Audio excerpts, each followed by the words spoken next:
Olá, hoje eu vim falar um assunto um pouco tangencial ao que a gente vem falando nos nossos vídeos.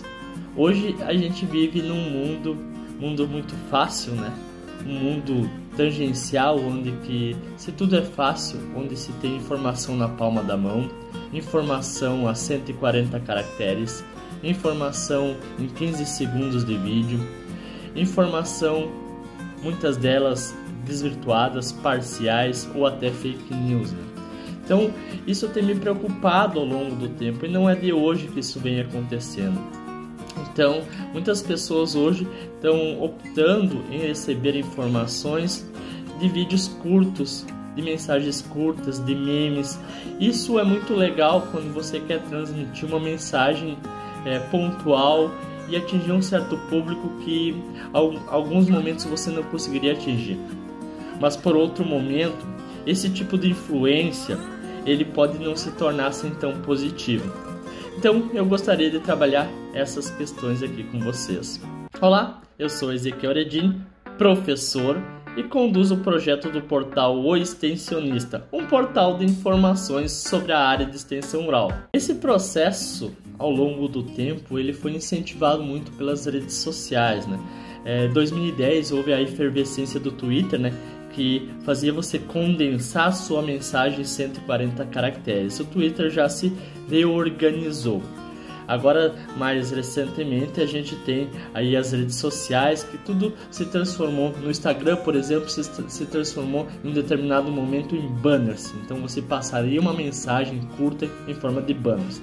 Agora, o Instagram já se tornou os Reels, né? Reels de 30 segundos, 1 minuto. Com a chegada do TikTok também, informações muito rápidas e pontuais. Sem contar os memes, né? Que viraram atrativo e várias páginas da internet replicam memes. Bom, isso é ruim? Não.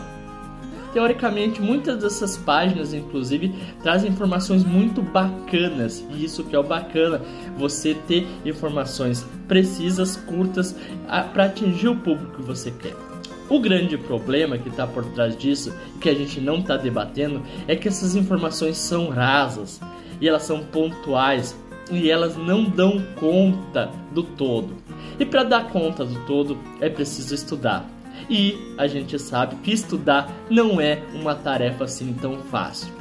Bom, precisa de tempo, precisa de bunda na cadeira, precisa de dedicação. Eu escrevi um texto uma vez que eu já tinha mais de 50 mil horas de bunda na cadeira, né? Vocês já contaram, por exemplo, quantas mil horas de bunda na cadeira vocês tiveram estudando? Vocês já chegaram a 50 mil horas? Ou não chegaram? Hoje, certamente, eu já quase dobrei esse limite de horas de bunda na cadeira. Mas não estou dizendo que é só bunda na cadeira. É preciso estudar, conhecer, ter um pensamento mais aprofundado sobre os temas.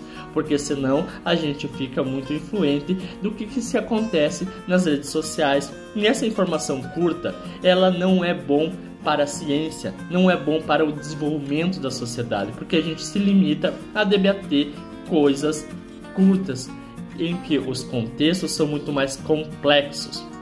Então, pautas relacionadas às questões sociais, elas são circunstanciais. E as pautas relacionadas às pessoas, elas não têm uma receita de bolo. Diferente quando você faz um experimento científico. O experimento científico, por si só, ele tem uma receita de bolo. Ele tem um método. Se eu, por exemplo, fazer um experimento com diferentes doses de nitrogênio na cultura do feijão, né? Se eu seguir a receita, eu vou ter um resultado de uma receita de causa e efeito, né? Então eu coloco o nitrogênio, eu vejo o efeito na folha do feijão, certo? Mas com as questões sociais não é bem assim, não há uma relação de causa e efeito. Ou seja, eu não coloco um nitrogênio na pessoa e vejo, né? As questões são muito mais complexas, sempre tem os dois lados, sempre tem ponderações mais estruturadas. E isso hoje, num debate de sociedade, num debate de avanço científico, as ponderações são importantes, mas é preciso ter todo um conhecimento histórico do que aconteceu para se chegar lá. Então, nesse momento que a gente está de informação, é muito importante que a gente tenha esse conhecimento mais aprofundado. Então eu quero fazer uma reflexão para você que está nos assistindo aí e é professor. Você já pensou que talvez o nosso papel hoje como professor, apenas dentro de um espaço de aula formal, talvez não seja mais suficiente?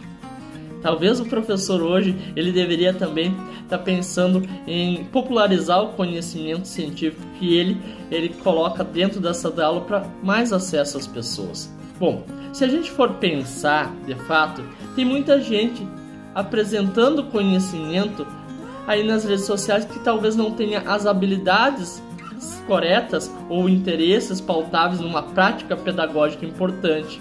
Então, se o professor deixa de fazer isso, uma pessoa que não tem toda essa formação vai fazer, ela se torna uma influência, né?